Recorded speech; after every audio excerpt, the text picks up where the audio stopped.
हरे कृष्णा। श्रील प्रभुपाद की जय। श्रीमद् भगवद गीता अध्याय 3 श्लोक संख्या 37।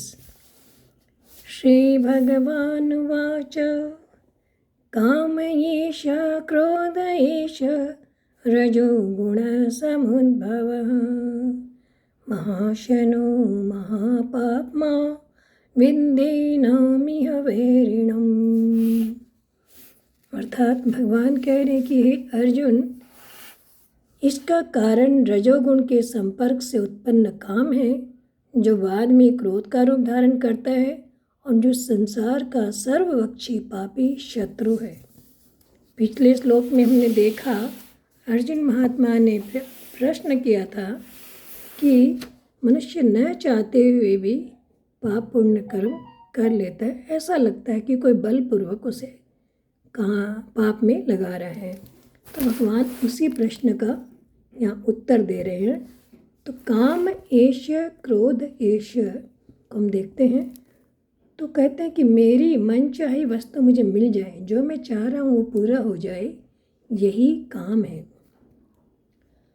ये उत्पत्ति विनाशशील जड़ पदार्थों को संग्रह की इच्छा, भोगने की इच्छा, सुख की आसक्ति, ये सब के सब काम के ही रूप है। और पाप कर्म कहीं तो काम के वशीभूत होकर और कहीं कहीं क्रोध के वशीभूत होकर किया गया दिखता है। तो भगवान ने काम एष क्रोध एष, तो काम तो अपनी इच्छाओं को बताया गया, पर काम की पूर्ति अगर ना हो या काम की पूर्ति में कोई बाधा पहुंचाए तो उस बाधा पहुंचाने वाले पर क्रोध उत्पन्न होता है। और काम की पूर्ति होने पर लोभ उत्पन्न होता है। तो इस तरह से कामना के कारण ही फिर क्रोध और लोभ की उत्पत्ति होती है। फिर कहते हैं कि यदि बाधा पहुंचाने वाला हमारी कामना की पूर्ति में कोई अगर बाधा दे रहा है या कोई हमसे हमारी वस्तु छीन रहा है, वो हमसे अगर ज़्यादा शक्तिशाली हो तो भय भी उत्पन्न होता है। तो कहीं कहीं पे भगवान ने ऐसा भी बताया, वीतराग भय क्रोधा, कामना, राग, भय और क्रोध से मुक्त होना। तो ये कामना ही संपूर्ण पापों, संतापों, दुखों आदि का जड़ है। कहते हैं कि कामना वाले व्यक्ति को जागृत अवस्था में तो सुख मिलना दूर ही रहा, स्वप्न में भी वो कभी सुख नहीं पाता है। रामचरितमानस में गोस्वामी जी ने कहा था, काम अछत सुख सपन्यों नाही, जो चाहते हैं वह ना हो और जो नहीं चाहते वो हो जाए, इसी को दुख कहते हैं। और चाहते हैं और नहीं चाहते अगर छोड़ दिया जाए तो फिर दुख है ही कहाँ। इसलिए कामना ही संपूर्ण दुखों का जड़ है। फिर भगवान ने बताया कि महाशनो महापापमा, ये काम और क्रोध कैसे हैं।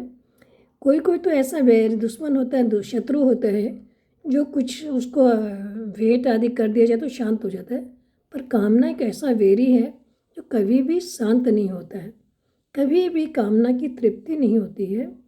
मुझे न काम अग्नि तुलसी कहूँ। कामना की अग्नि जो है कभी बुझती नहीं है। जैसे धन मिलने पर धन की कामना ज़्यादा बढ़ जाती है, वैसे ज्यों ज्यों भोग सामग्री मिलती है त्यों त्यों कामना बढ़ती जाती है। इसी के लिए कामना को भगवान ने महाशना कहा गया। और ये महापापमा, ये कामना ही संपूर्ण पापों का कारण है। ये जितने भी पाप कर्म होते हैं सब कामना के कारण होते हैं, इसलिए भगवान ने इसे महापापमा भी कहा गया है। विद्धनामिह वैरिणम, भगवान कहते हैं ये दोनों ही मनुष्य के सर्वभक्षी शत्रु है। यद्यपि वास्तविक में सांसारिक पदार्थों की कामना का त्याग होने पर ही सुख शांति का अनुभव होता है, तथापि मनुष्य ज्ञानवश पदार्थों से सुख होना मान लेता है और इस प्रकार से इन सुख को इसी मान्यता के कारण मनुष्य की कामना कभी भी मिटती नहीं है। इसलिए भगवान यहाँ कहते हैं कि इस कामना को अपना मित्र नहीं मानकर अपना शत्रु मानो। कामना मनुष्य की वैरी इसलिए है कि ये मनुष्य के विवेक को ढककर उसे पापों में प्रवृत्त कर देती है। तो कामना ही सबसे बड़ा शत्रु है और कामना के कारण ही क्रोध, लोभ आदि उत्पन्न होते हैं। ये मनुष्य के सर्वभक्षी शत्रु भगवान ने बताया है। हरे कृष्ण।